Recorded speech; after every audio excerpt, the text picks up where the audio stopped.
Hello friends, मेरा नाम है आनंद यादव और आप देख रहे हैं आपका अपना चैनल RAN स्टडी। यदि अभी तक आपने RAN स्टडी को सब्सक्राइब नहीं किया है तो आप इसे सब्सक्राइब कर लें। RAN study. आज के वीडियो में हम सीखने वाले हैं गुणनखंड विधि से मासा ज्ञात करना। मासा का फुल फॉर्म होता है बेटा महत्तम समापवर्तक, और इसे हम इंग्लिश में बोलते हैं HCF, जिसका फुल फॉर्म होता है हाईएस्ट कॉमन फैक्टर। तो चलिए बेटा शुरू करते हैं गुणनखंड विधि से किस तरह मासा निकाला जाता है। तो हमें इन तीनों जो संख्याएं दी गई हैं उनका हम पहले क्या निकालेंगे बेटा, गुणनखंड निकालेंगे। तो चलिए गुणनखंड निकालते हैं। 26 का गुणनखंड क्या होगा बेटा, तो 26 को हम लिखेंगे और इनका हम क्या निकालेंगे, गुणनखंड। 2 से पहले हम इसे काटेंगे तो 2 कम 2 और 2 तिहाई 6, 13 एक बेटा अभाज्य संख्या हो जाती है। या तो ये स्वयं से कटती है या 1 से, तो हम इसे स्वयं से इसे काट देंगे। ठीक है, तो हमारे पास जो 26 का गुणनखंड निकल के आया है बेटा, तो 26 का हमारे पास आया है 2 गुणे 13। ठीक है बेटा, यहाँ तक आपको समझ में आया। दूसरी संख्या है बेटा 64। और 64 का गुणनखंड निकालने के लिए हम बेटा सबसे पहले 2 से काटते हैं। तो 2 तिहाई 6, 2 दूना 4, फिर हम काटेंगे 16 दूना 32, फिर काटेंगे। जब 16 को 2 से काटेंगे तो कितना आएगा, 8 दूनी 16, फिर 2 से 4 दूनी 8, और फिर 2 से 2 दूना 4, और फिर 2 से 2 एक कम 2।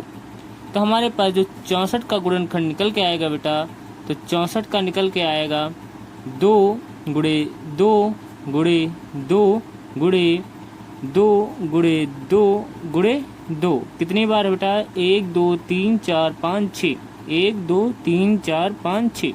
ठीक है बेटा, तो चलिए अब जो हमारा दूसरी संख्या बची हुई है 72, इसका भी हम क्या निकाल लेते हैं, गुणनखंड। तो चलिए यहाँ पर हम निकाल लेते हैं।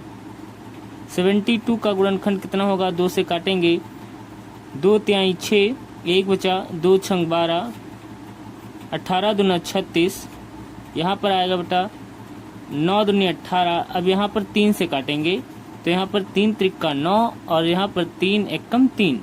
इसका हमारे पास गुणनखंड जो आएगा बेटा 72 का, तो आ जाएगा 2 गुणे 2 गुणे 2 गुणे 3 और गुणे 3। तो हमारे पास तीनों के गुणनखंड मिल गए हैं। अब चलिए हम एक काम करते हैं, इन तीनों के गुणनखंड को एक जगह लिख लेते हैं। तो हम यहाँ पर देखिए 64 का लिखे हैं बेटा, अब यहाँ पर हम लिख लेते हैं 72 का।